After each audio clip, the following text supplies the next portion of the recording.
Everyone. So today we're celebrating Holy Thursday. This is one of the greatest celebrations of the church's entire liturgical year. It's the day where we commemorate that final meal of Christ on earth with his apostles. And most especially, it's the time where we celebrate the institution of the Eucharist. It's where Jesus first made the Eucharist. And this is a sacrament which one of the primary reasons why Jesus instituted it was in order to perpetuate his presence in our midst. You know, he was going to one day ascend into heaven. He was going to leave earth in a way. But at the same time, because he gave us the Eucharist, he didn't really leave earth.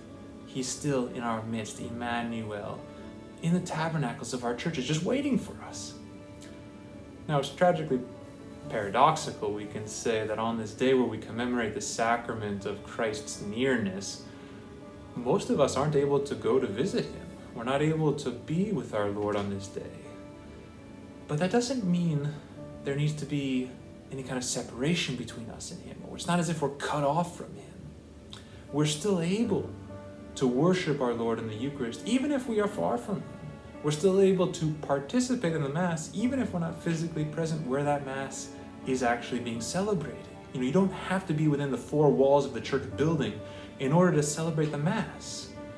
I mean, I remember in World Youth Day back in 2011, Madrid, there were 4 million of us who were gathered in this airfield, the Cuatro Vientos, celebrating the Mass together, participating in the Pope's Mass. And I personally was like a mile away from the altar. It was way out there.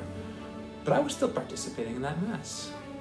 Or during, for example, the Vigil for Life down in Washington, D.C., which happens every year. There are thousands of people that come for that Mass, and they put as many as they can into the basilica where the Mass is celebrated, but there's just not enough space for everybody. So the overflow, they go down into the crypt, and they participate in the Mass from down there.